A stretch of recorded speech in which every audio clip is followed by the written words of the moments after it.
Okay, now we see that two types of testing are being done. That is the whiteboard testing and blackboard testing. Whiteboard testing in which we can read all the line of code and update the line of code as per requirement. We have one is statement coverage, one is branch coverage.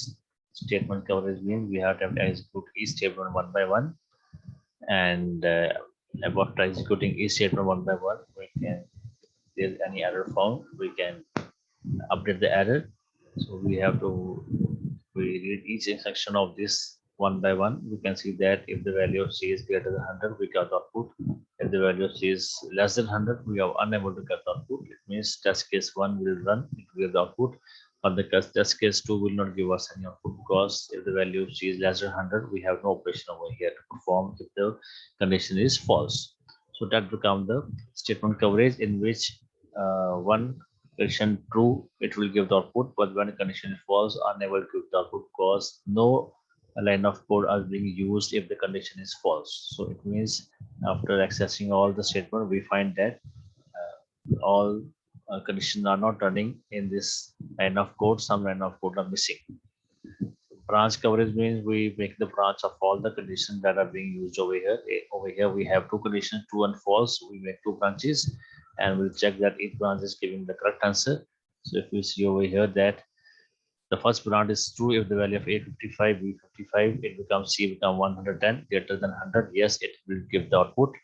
And the second branch is that A25, B30 become 55, C become 35, less than 100, yes, we have again some output of it, some line of code of for it. So it means giving us output. Again, two branches are ready.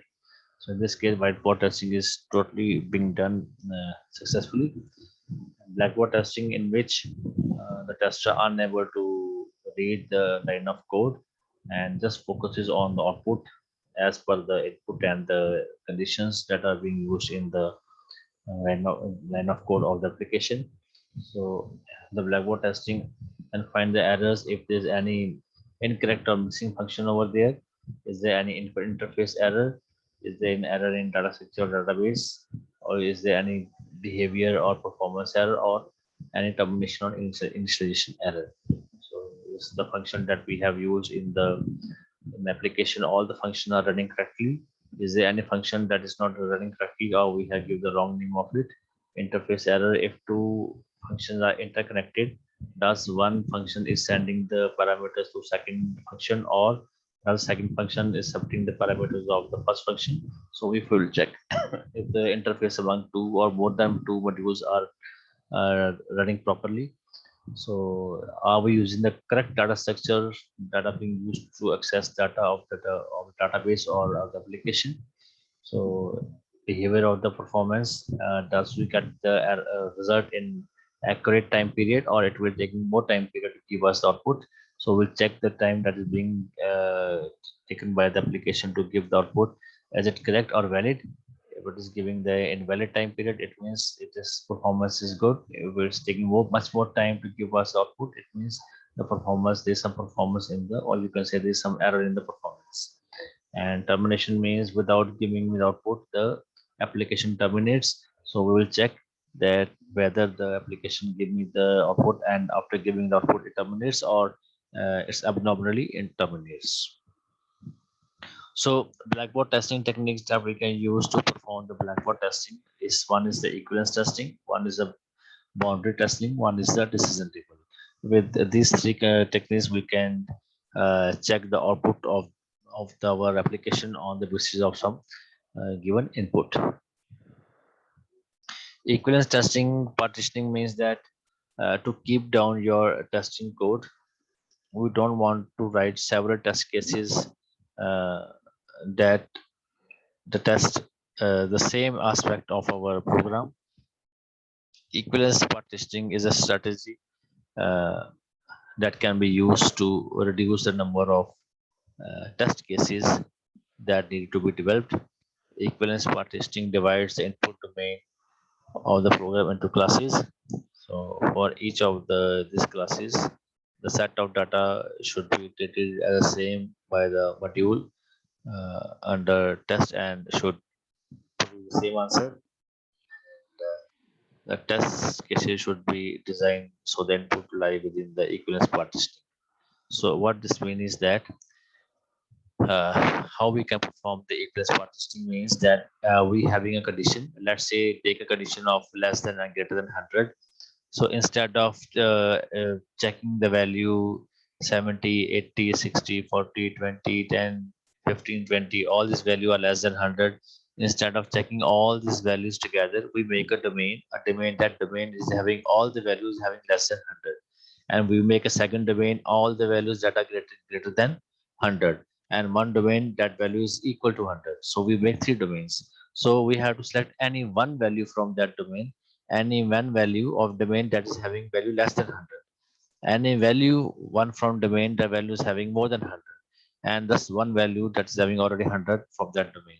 Instead of executing all the values so many times, so we have to pick only one value from that domain, and if that one value give the correct answer, it means all the value in that domain will give us the correct answer. If that one value give us the wrong answer, it means all the values in that domain, if we execute it, it will give us the wrong answer. So this is how we can make the partitioning to avoid the time that is being consumed for testing for all the values.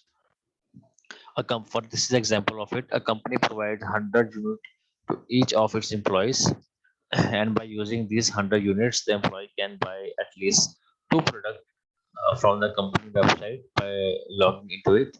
The minimum unit of the product is 10 unit and maximum unit is 99. So, so we have to partition the domain into three categories. The class A is valid, having the value greater than equal to 10 unit and less than 99. Class B having the value less than 10, and class C the value having greater than 99. It means that employee of the customer can purchase from the website any item whose value lies between 10 to 99. If the employee want to purchase some item whose value or you can say want to spend money whose money value is less than 10, so it will not run. Let's say 987654321. And if the employee want to buy something for the company website whose value is more than 99, 400, and the employee want to buy an element from the website whose value lie between 10 to 99, like 50, 60, 40, 19, so far so on. So we make the three partition. One is less than 9, one is lie between 10 to 99, and one is greater than 99. So we can write over here less than 10 also. In fact, less than equal to 9, or you can write over less than 10. Fine. So if it is less than 10, then it become invalid because no one can buy the product whose value is less than 10. No one can buy the product whose value is greater than 99, and everyone can buy the product whose value lie between 10 to 99. So we have to make three domain over here. One domain less than 9, one domain greater than 99, one domain between 10 and 99. So any value, we can pick any value from this less than 9. If it is giving the correct answer, it means all the value of this domain give us the correct value. So we pick the any value from it greater than 99.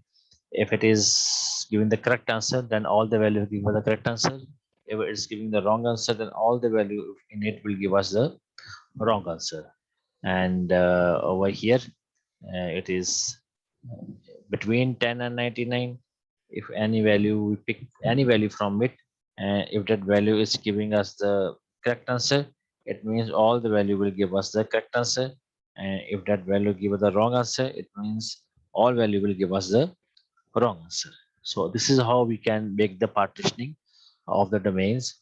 So we have the class A valid, class B invalid, class C invalid. So less than 9 is invalid, greater than 99 is invalid, and this one is the valid. So we try one value from each of the class to test the validity.